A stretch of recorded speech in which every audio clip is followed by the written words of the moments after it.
Just wanted to welcome everybody and introduce Greg Lekovic, one of our associates at the House Clinic and the neurosurgical associates. He's Greg, I don't know how long you've been here, but it seems like a long time anyway. Yeah, almost 15 years. Has great experience with our acoustic neuromas and all of our skull-based cases. Obviously, I've been very impressed with all he has done over the many years that he's been here. So Greg, we're looking forward to hearing your talk this morning. Thank you, John. I'm excited to talk about this. And I chose as a topic sort of, I think more broadly, quality measures in vestibular schwannoma surgery. I gave a version of this talk at the University of Vermont recently, and was looking at the history of, started out by the history of acoustic neuroma surgery. And so I'll kind of review some of that as well.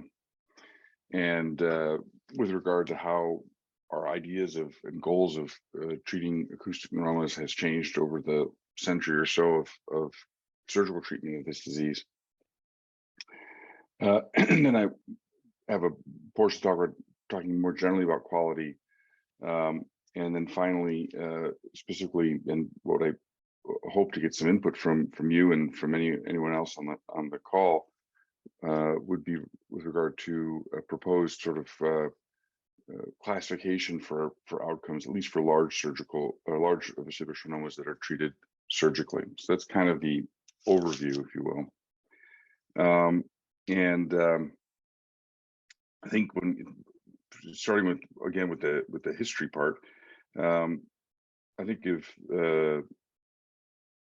acoustic neuroma surgery as having had several, if you want to use the term, paradigm shifts or revolutionary periods where things have changed substantially, followed by intervals where there's incremental progress made. And that's certainly true in the beginning with Harvey Cushing's revolution in surgery, generally in the founding of neurosurgery, the microscope revolution, and John, you'll see the connection with the University of Vermont a little bit when I talk about that in a minute. And then, of course, ever since SRS started, there's been a ongoing change in the way we treat these tumors, even surgically, because it's a challenge to us surgically to improve our outcomes. So outcomes and quality obviously related. Harvey Cushing, everyone knows, over 100 years ago, reported first large series of acoustic neuromas. He didn't believe in curative resection, so in the beginning, you could say that was one of the first first steps was for safety. The approach at the time, it was popular, had about an 80% mortality rate. This was a unilateral suboccipital approach promulgated by Krause.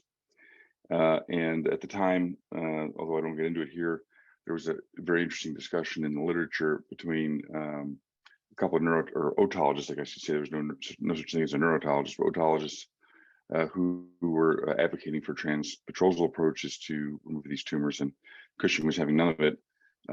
He recommended a bilateral suboccipital approach, really focusing on brain relaxation and trying not to injure the cerebellum.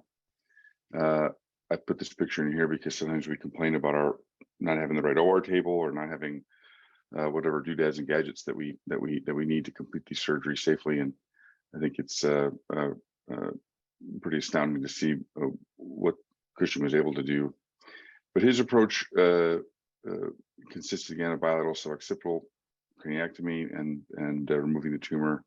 I think the main contribution technically in how to remove these was the internal debulking or subcapsular dissection that he proposed, which is still a big part of how we treat these tumors 100 years later. Again, the emphasis here was on safety, and he didn't believe in having as a goal removing the tumor. So even in the very first days of acoustic neuroma surgery, you could say the debate that comes up again time to time, again, with regard to extended resection, is sort of baked into the approach of the tumors, even in the very beginning or inception of their surgical treatment. And then again, in this period, the names that are well known, Dandy and Lekovic, move forward with trying to do a gross total resection, moving towards surgical cure, and then doing so safely. Again, improvements in mortality, and then Dandy, although he was technically an excellent surgeon and was able to move to achieve gross total resection, really didn't care about facial nerve, and that becomes later a goal. Again, probably not first described, but in a large series, first described by Lekovic, and that's sort of setting the stage for what you could call another revolution in the treatment of these tumors, which would be, of course, the microscope revolution. You might know this face, John, and Galvin Mehta and I wrote up an article about the history of neurosurgery at the House Clinic for the Journal of Neurosurgery, which really featured Hitzelberger, but I think it's really Bill House who was the innovator behind the adoption of the microscope in neurosurgery in that sense, if you will.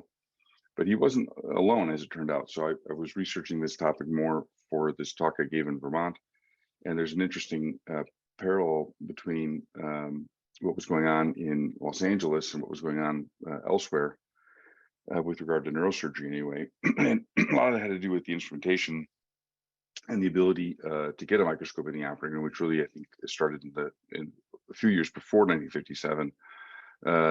Zeiss was promoting a microscope that I think was developed in 1953 or so. And so there were people, particularly in ENT departments, who were using it. In 1957 or so, that's the date that is attributed to Bill House performing the middle fossa approach with the microscope to access the IEC. And around the same time, Professor Donahue at the University of Vermont was using a microscope in the lab to perform microsurgery with regard to cerebrovascular surgery. And you can see there's some parallels here. I don't think either one knew the other. In 1957, 1961, Dr. House was operating on patients doing middle fossa decompressions and removes a facial nerve tumor, which later gets published. And around the same time, Dr. Donahue performed a middle cerebral artery embolectomy, again using the microscope. So there's some interesting parallels. But Bill House was the first to publish, and this is an excerpt from a history of the microscope paper, and a history actually. Excuse me, it's a paper by Dr. Yazergill talking about Donahue's influence in microneurosurgery and the history of the adoption of the microscope, told from that sort of University of Vermont view. And in that article, he says, he's in Zurich, and a surprising challenge arrived with the publication of House in 1961, meaning a reference to the article discussing the use of the microscope to access the inflammatory canal and perform decompressions of the IAC. And so they went out and bought a microscope in Zurich. But he says later in this article that he wasn't trained to use it. They found it time-consuming and laborious, and they abandoned it, sat in the corner of the room and collected dust. And Yazergill then would go to Vermont to work with Donahue and spend a year or so there, and to develop the techniques of neurosurgery for vascular surgery that he then popularized. In the meantime, back in Los Angeles, in the early 60s, Dr. Hiltzberger and House collaborate, published an early series and hold a symposium, which is attended in 1964 by a lot of luminaries of neurosurgery. And around the same time, published the results. And around 1965, 1966, Yazergill goes to Vermont, spends this year of time there, finishes that, and they have a course on microneurosurgery in Vermont.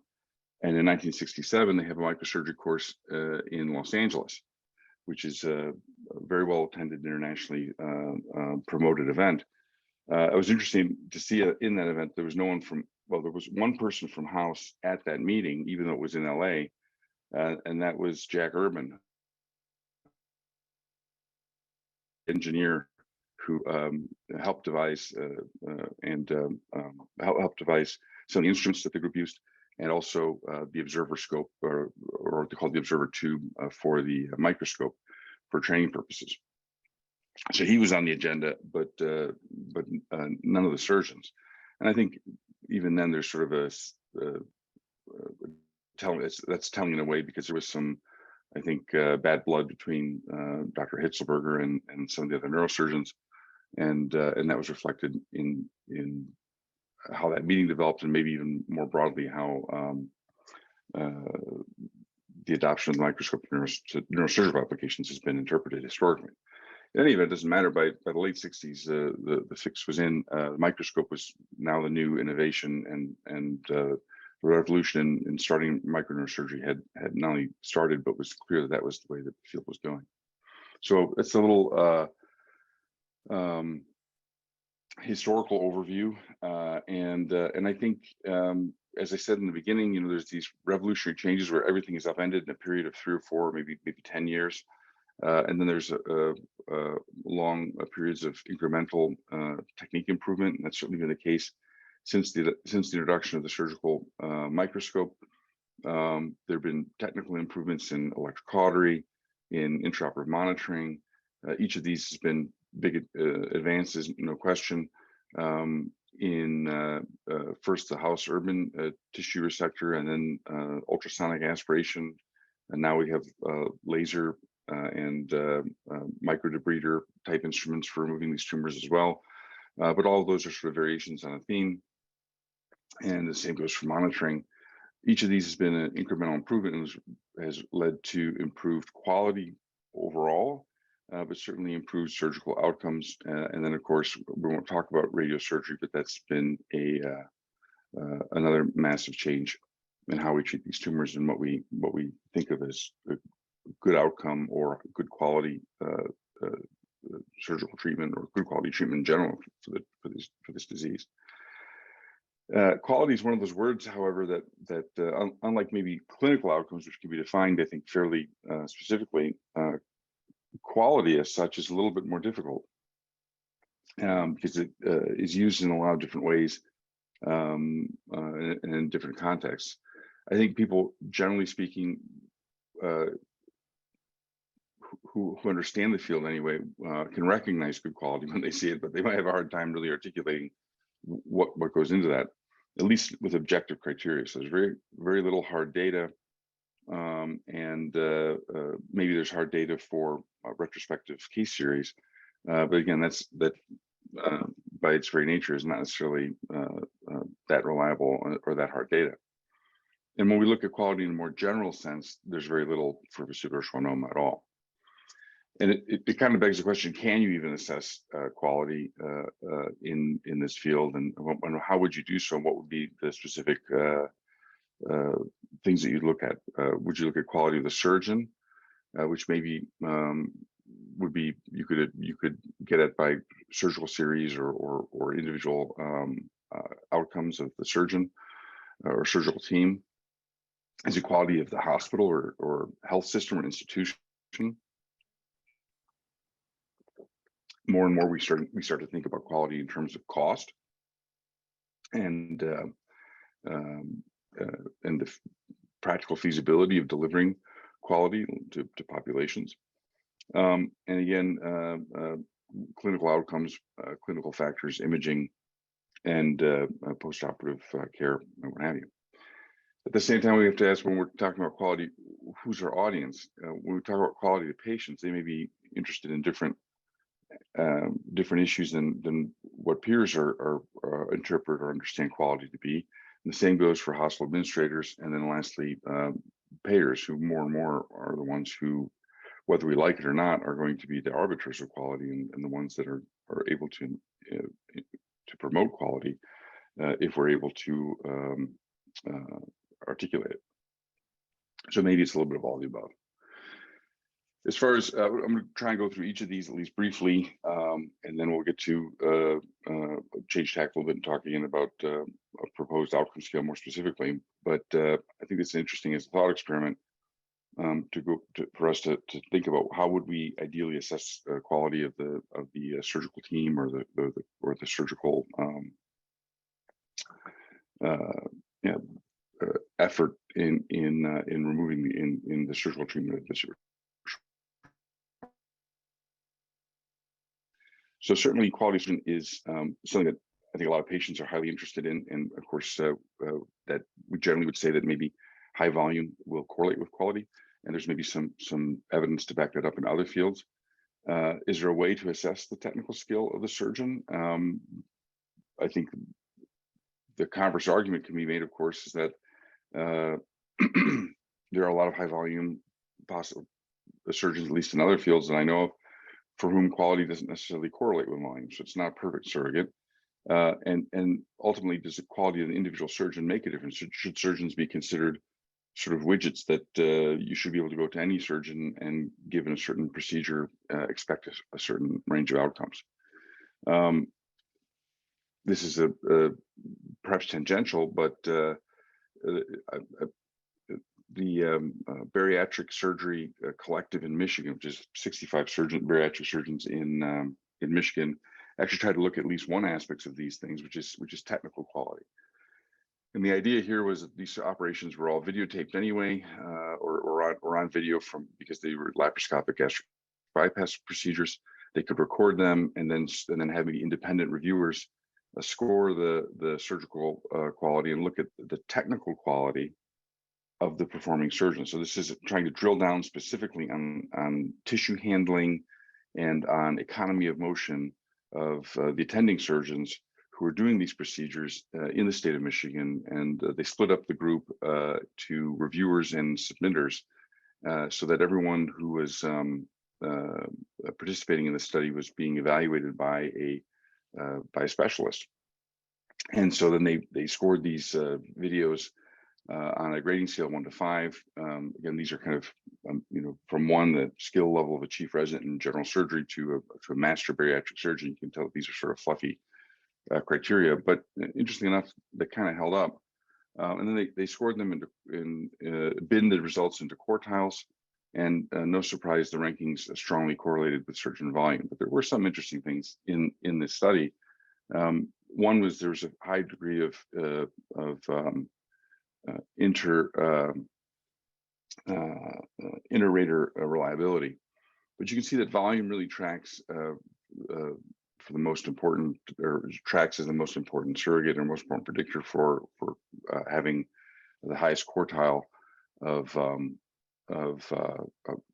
surgical skill or master bariatric surgeons. That did not correlate, or that correlated for volume. Again, you can see here the highest quartile had an average of 157 procedures.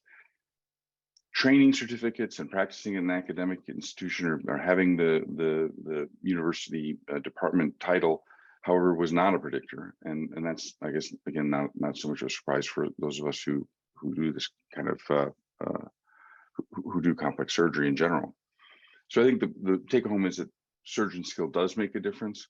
You look here at the complication rates, also tracked according to the top quartile of surgeons. So these are basically the highest volume surgeons with the best, shortest operating times and what have you. They also had the least complications. So the video assessment, the ability to judge a surgeon based on observing them, if you are yourself a surgeon, is a good predictor for complications of surgery. And I think that's something that as surgeons we can all relate to. Generally speaking, if you have the opportunity to be in the operating room with someone, I don't think you necessarily even need to be in their specialty.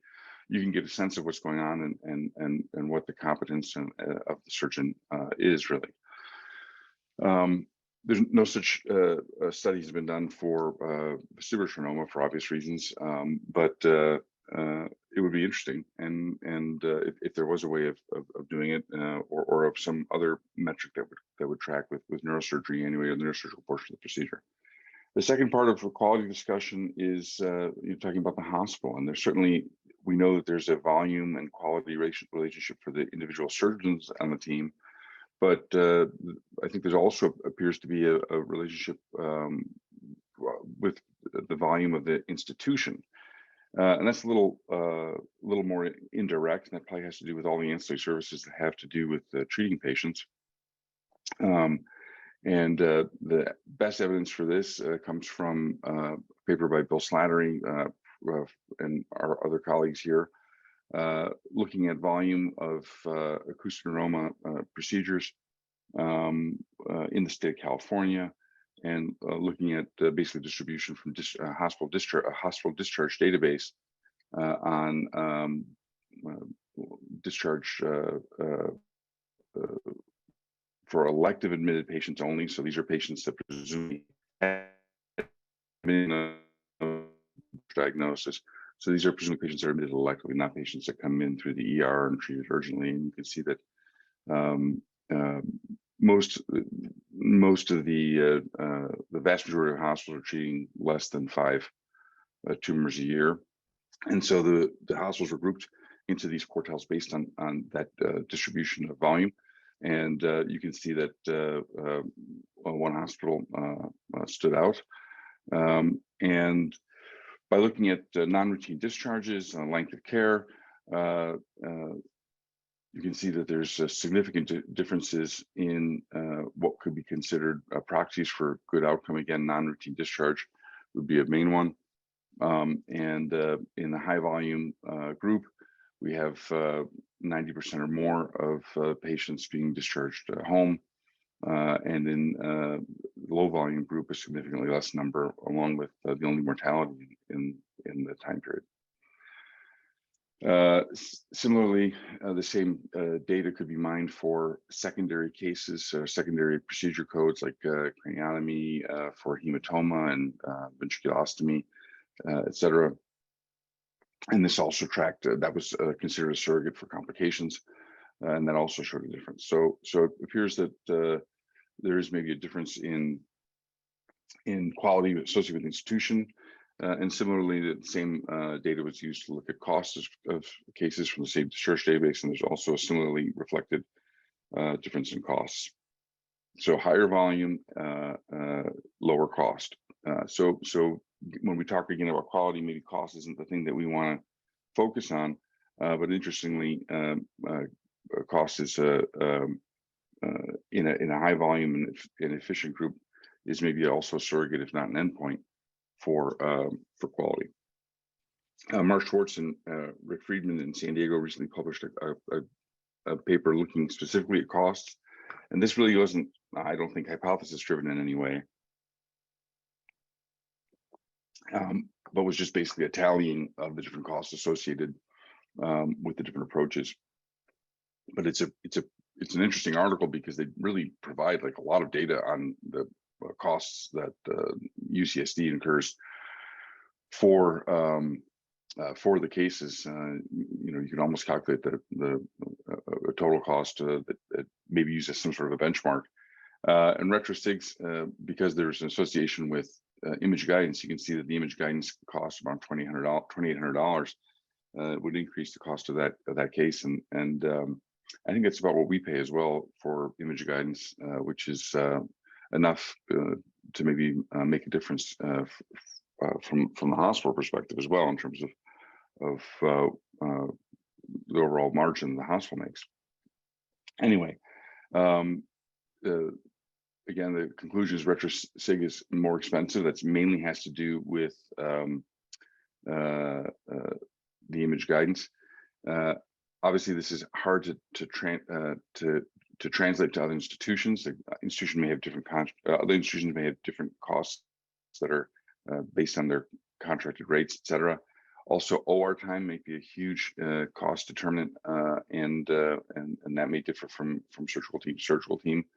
But nevertheless, I think it's an interesting contribution to literature and benchmark, and this kind of data is something we need going forward, especially as we become more and more forced to deal with the financial ramifications of our practices, just by the way healthcare is changing, as depressing as that is.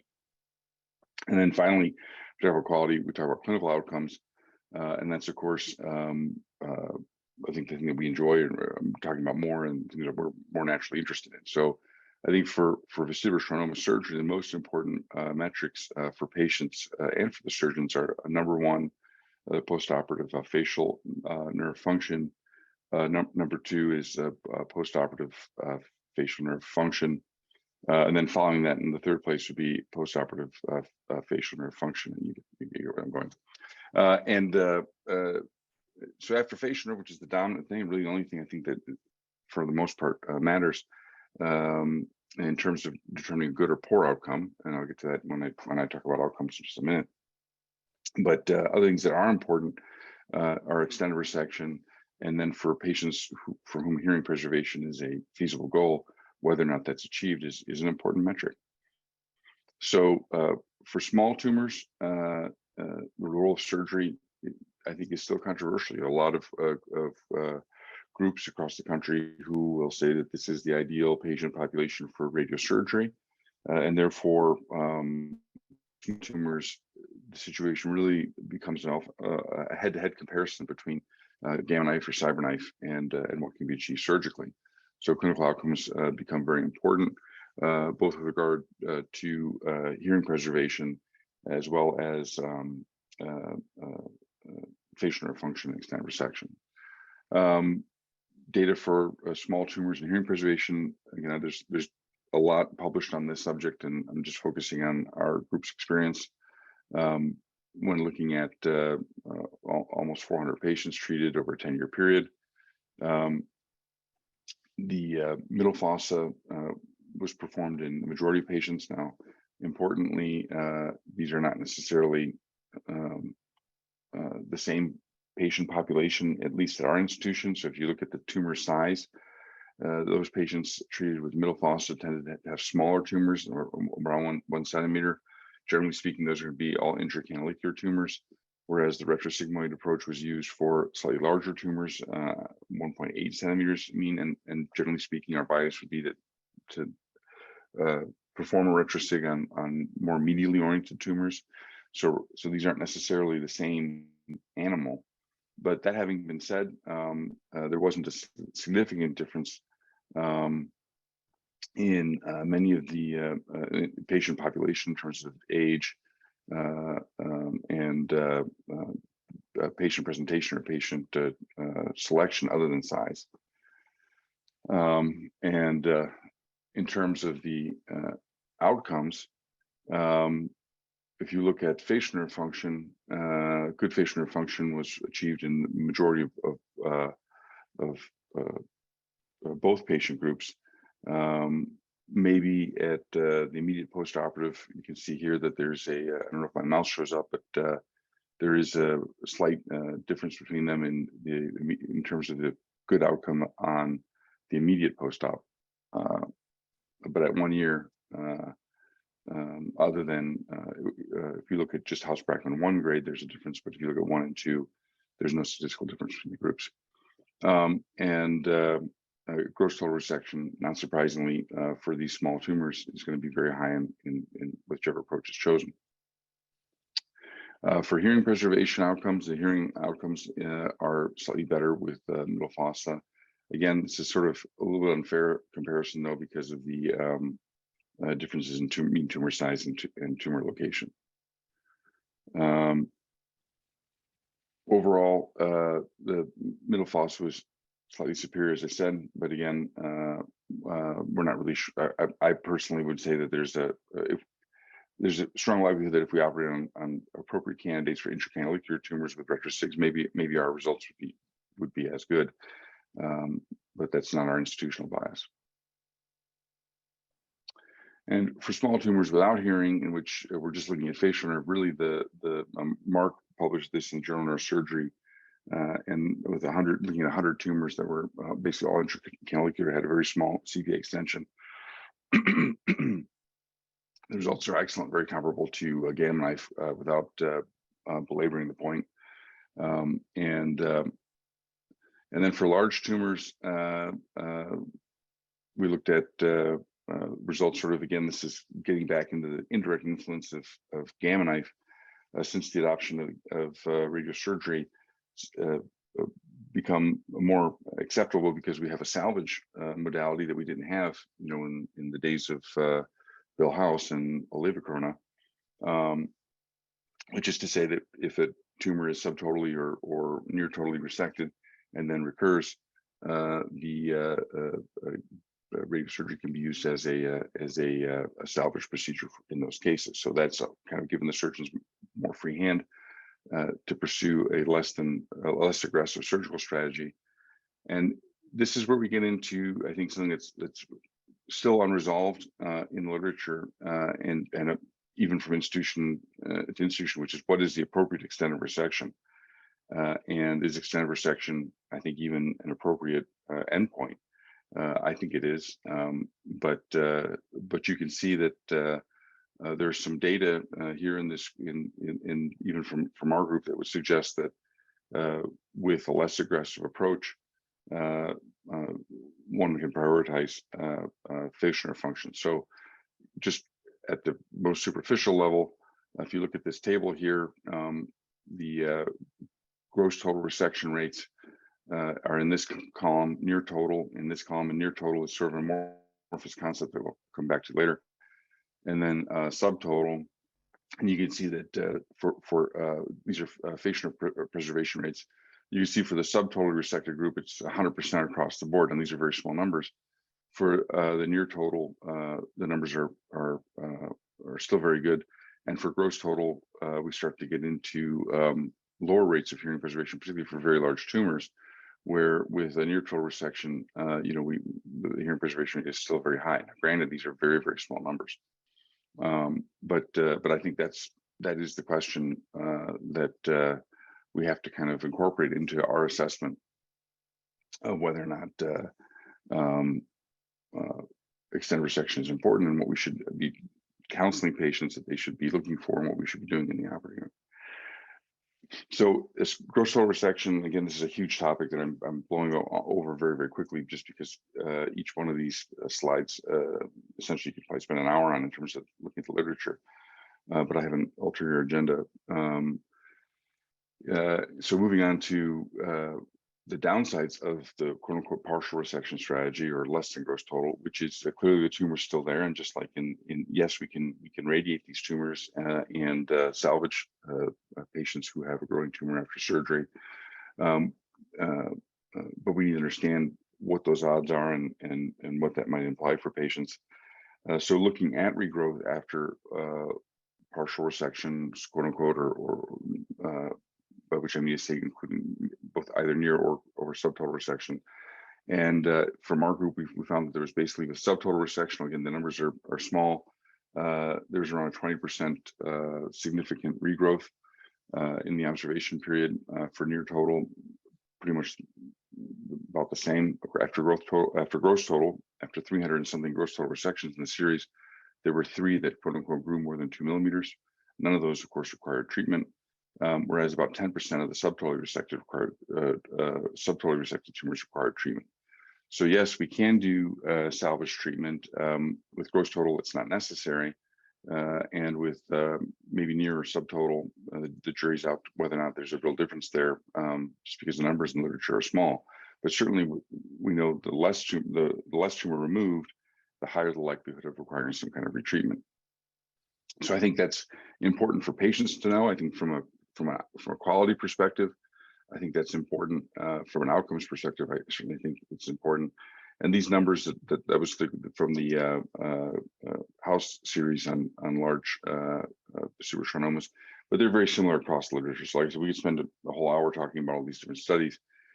Suffice to say that for subtotally resected tumors, this first column here, you can see that 20% is on the low end for what's quoted in the literature for regrowth. Regrowth is usually defined as 2 millimeters or more of growth of enlargement of the tumor on serial imaging. Again, there's not as much data for a near total and for gross total. I don't think that this. I think this study in particular is highly suspect because using in this study they used the more cancer-ish definitions of gross total versus near total. So in the cancer literature, at least in neurosurgery for, let's say, glioma, If you remove 95% or more of the tumor, you might call that a gross total resection. Typically, in our literature, gross total means the whole tumor is removed and you get a clean plane along the facial nerve along the entire length of the facial nerve. So I think this study is a little bit of an outlier. Basically, if gross total, there's really next to zero risk of recurrence, but it is an issue in near total and subtotal resection.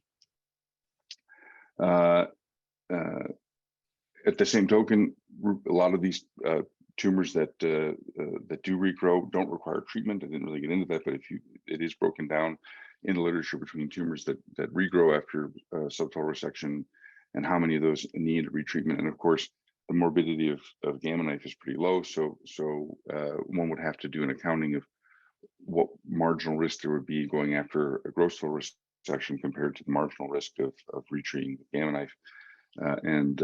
And while at one point in time it looked like subtotal resection was going to be the main route for tumor treatment, I think more or less people back off of that because of the high recurrence rate. So it's, as I said, this is still not entirely defined.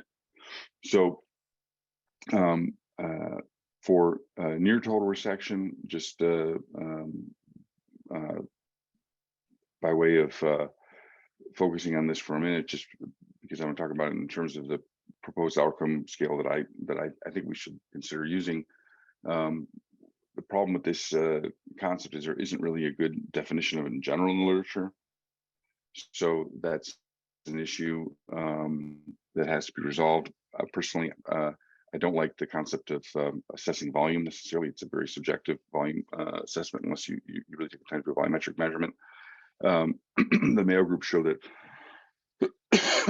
linear enhancement versus nodularity was a good differentiator. So nodularity associated with a 16-fold higher risk of recurrence related to relative to linear enhancement. And linear enhancement, again, if you think of just the facial nerve course and sort of the ribbon of the facial nerve, if you see enhancement along that and a few millimeters of tumor along the facial nerve is probably the best definition of near total resection rather than just a volume. So because these two things clinically are both important, that is to say facial nerve preservation, which is of course the most important thing, but an extended resection is also important because of the risk of recurrence and further treatment. I think that these are both endpoints which although in the current literature's way of approaching them are approached independently, I think that they're related. And I think that they're related in a way that confounds the ability to look at them as independent variables entirely. And therefore, I propose that we look at them as a sort of a product sum, if you will. The extended resection of facial nerves outcomes are related because there's a tension in the operating room that's up to the individual surgeon in pursuing a gross total resection. And that tension can be understood as sort of what risk do you subject the facial nerve to. So you may feel that certain maneuvers in the operating room are associated with very low risk of injury to the facial nerve. Generally speaking, that's true as the tumor is initially debulked or initially approached. And it's really in the end of the surgery where the risk of the facial nerve may be highest. And so by the same thinking, if the surgical intention is to do, let's say, a subtotal resection, we may have a different outcome purely based on surgical intention and not really talking about the surgery itself or the approach or what have you. So I think if we combined both the facial nerve grade and extended resection and looked at them together, that to me would be a truer and more accurate way of assessing surgical outcomes in general, at least for large tumors. For smaller tumors, probably other factors like hearing preservation may play a role, and gross total resection is generally the rule there. Anyway, but for large tumors, I think this is this bears out. And the issue here is obviously the most important factors is still facial nerve. So when we talk about a good outcome in general versus a poor outcome, if you want to just take the big picture view, a good outcome has to be good House fragment postoperative facial nerve grade, and a poor facial nerve outcome is, irrespective of any extent of resection, is still going to be a poor facial nerve outcome, irrespective of extent of resection, is still going to be a overall poor outcome. But within within good outcomes, within poor outcomes, I think we can make a gradation legitimately between, a good outcome, which would be, subtotal resection of a large tumor with a good facial nerve. That would be a good outcome. But a better outcome would be to get most of that tumor out and have just a near total resection. And the best outcome would be gross total resection and good facial nerve outcome. For the simple fact that again, with the subtotal resection, it's a good facial nerve outcome, but there's maybe a 20% chance that patient's going to have a tumor grow further. And if it's a younger patient in particular, it's less likely that they're going to be able to observe that growth without requiring further treatment, and further treatment has further risks. In addition, from a quality of life perspective, I think there's a huge advantage to patients to be one and done, so to speak, with their treatment. So I think gross total resection has value, but not if it jeopardizes the facial nerve, right? So that becomes the issue. And so examples of this, just to the different grades. So I put the grades from A to B, or A to F rather. So A, B, and C are the good outcomes. Grade A would be the home run, which is a gross total resection with good facial nerve outcome. And grade F would be a subtotal resection and a facial palsy, which certainly is the worst case scenario. A gross total resection and facial palsy is probably, I think everyone would agree, less bad of a situation than having a huge chunk of tumor post-op and still having a facial palsy. Unfortunately, you see those patients. Anyway, so case number one, this is a 22-year-old with left-sided hearing loss, a giant tumor. Options for this tumor would be, the standard options. Obviously, for this patient, I think the discussion collapsed pretty quickly to surgery. We got a gross total resection. She's here. She is at her 2-week visit post-op, perfect facial function. That's a good outcome. That's a better outcome. She's 20-something years old than leaving any tumor behind. And so I think that we get that. And I gave myself an A for that. So I'm patting myself on the back. A 78-year-old followed for 3 years with this large. She's using a walker. She has some hydrocephalus in addition to mass affecting the brainstem. Here, again, we have the same options. Further observation, she's observed for 3 years. She's getting worse. She's at risk of falling. Radiation could be considered, I suppose. But we felt surgery here. This is a subtotal resection. This is still a good outcome. Facial nerve is great. We achieved the goals of surgery. There's no mass effect on the brainstem. She actually ended up getting a shunt as well anyway, and she did great. So I think these are good outcomes tailored to the correct situation. Third case is a 62-year-old with a large tumor, at least large portion in the CP angle. She has some hearing. She has some dizziness and maybe some facial nerve symptoms. Again, the options, observation, radiation, or surgery. We actually observed this tumor until it grew on follow-up imaging, at which point we recommended surgery, and this would be a near total resection. You can see a small rim. She's 62. Again, I think this is an excellent outcome. I don't think there's anything wrong with leaving more tumor necessarily, as long as the facial nerve function is good. I think all those would be considered good outcomes. The point here is that hopefully we can categorize our outcomes in a way that we can get to a better idea of what's in the patient's interest, particularly with near total resection. We really don't know if it's worth going through the extra effort to do a near total resection. For example, we'd like to say that a small scrap like this really shouldn't do anything, and the hope is that this will not recur. The patient, this is actually a separation, not the last one. 1 year follow-up, she has a small nodule. This is bordering between linear and nodular enhancement. She skipped the MRI because of COVID, and 36 months later, she has this quite large recurrence in a very short period of time. So she had to have SRS. So I think in the perspective of what the risks are leaving behind tumor, what are the critical thresholds? Is a linear enhancement good enough? I don't think we have any idea. I think we're totally flying blind. We don't understand even enough of why some tumors are growing in the first place. So I think we don't know the relevance of extended resection necessarily, other than to say that you know, gross total resection seems to have a premium because that does avoid the whole question of recurrence. So I was thinking about that and I thought, oh, that's kind of, you know, I think somehow we should look at that. And I think that there's a confounding relationship, as I said before, between extended resection and facial nerve grades, particularly with the literature looking at whether or not subtotal resection is associated with facial nerve preservation. And again, I think that has a lot to do with surgical intent.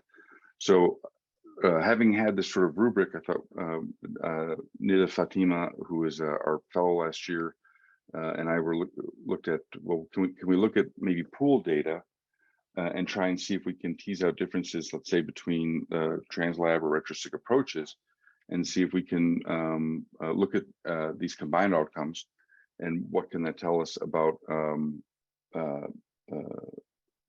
maybe the approaches and getting to surgical intent. So it's my hypothesis that in translabyrinthine surgery, we're more likely, just because of the way that the surgical teams are put together, maybe it's my personal observation and personal bias, but my hypothesis was that a translab approach is more likely to have a gross total resection and good facial nerve outcome than a retrosigmoid approach. And the reason for that is that patients who are undergoing translabyrinthine craniotomy tend to be, we tend to have a better chance of approaching the facial nerve from lateral and medial, additional and medial lateral, and to develop a plane on the facial nerve.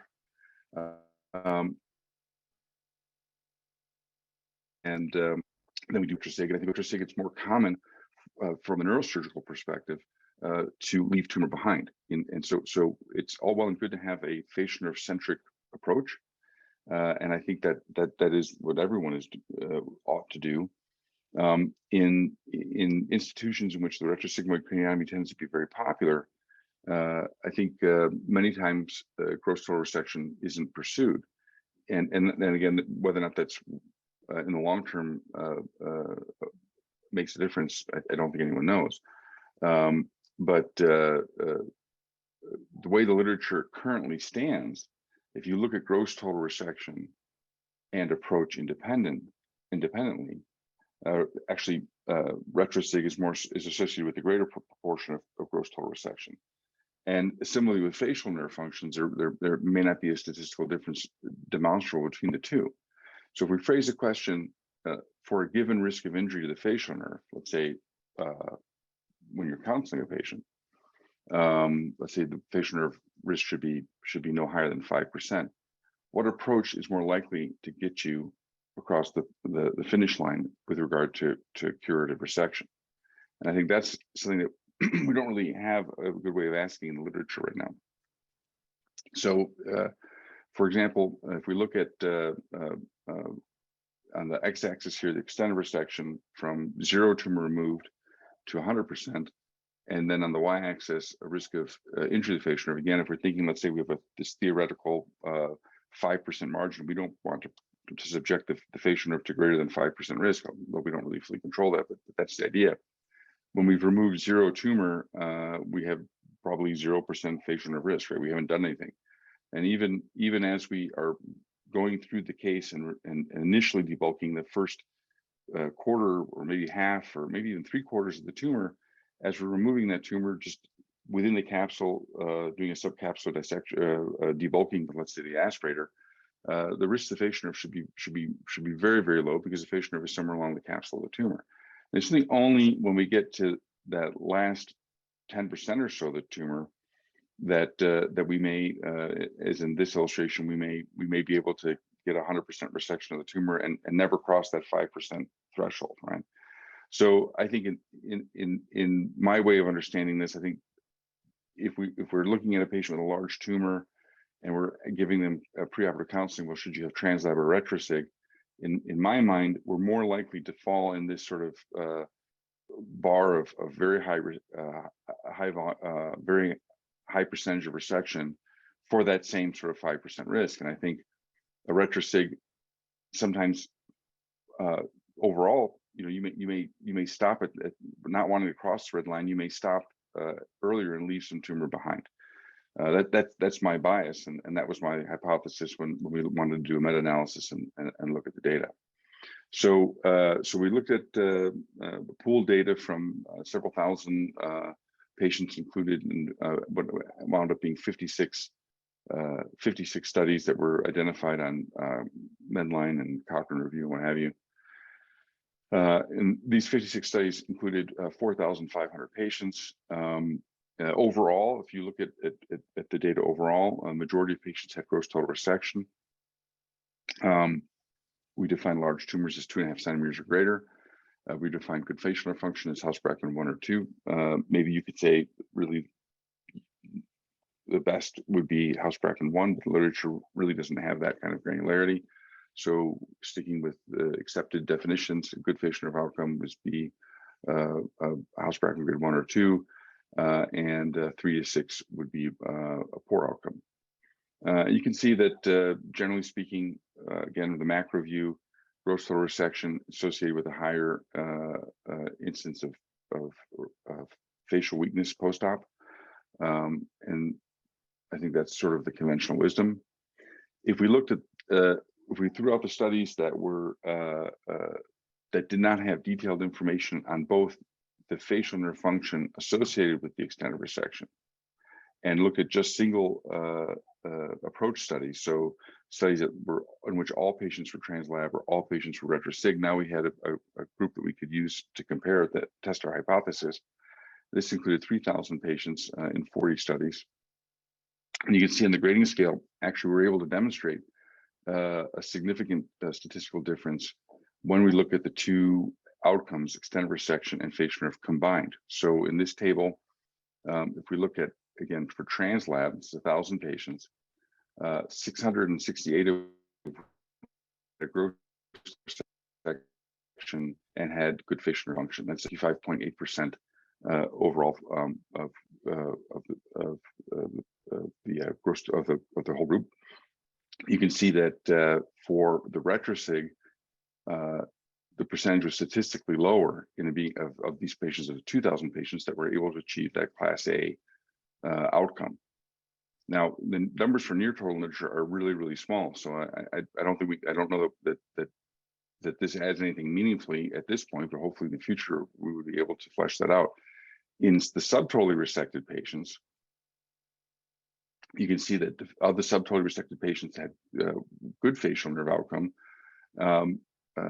We had 38 patients in the translab group that had a subtotally good outcome, and 13 of these patients had a subtotal resection and poor outcome. So this grade F of having a big chunk of tumor and a facial palsy is not significantly different between the two groups.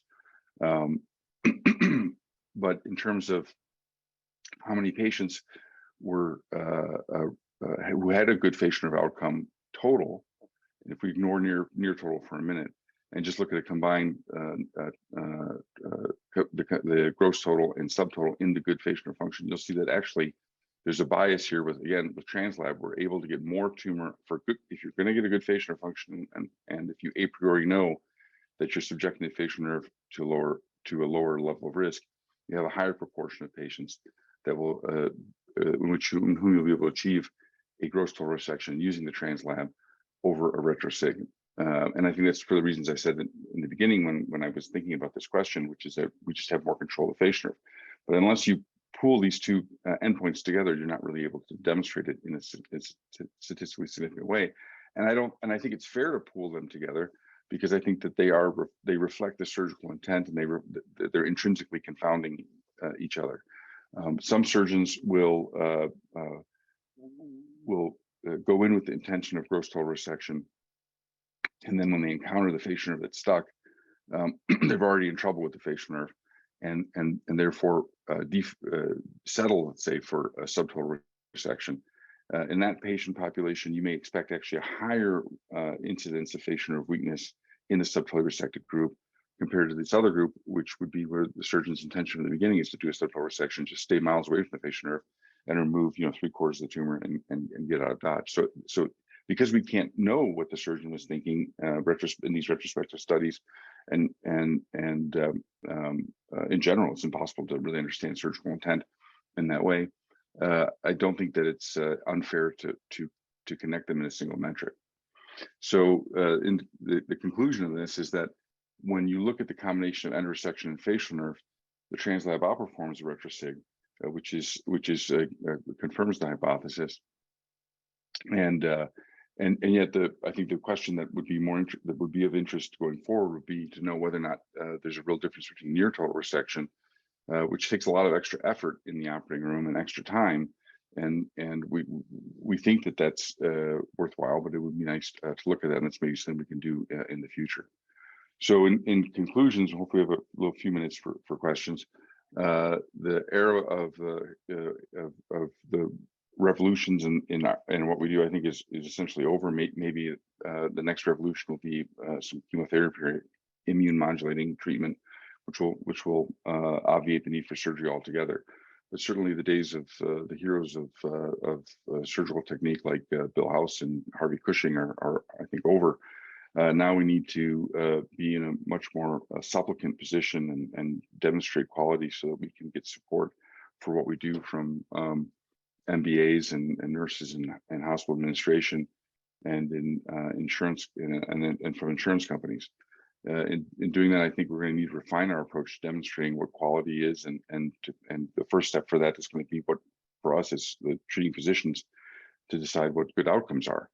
And hopefully we continue to ask these questions and try and develop good, convincing answers for what we think, for what our beliefs about the subject are. So I want to thank you for your attention, and I'm happy to take any questions. Hello, my name is Dr. Kevin Peng, neurotologist here at the House Institute. Thank you for watching this video. The House Institute provides free educational videos for hearing health professionals worldwide.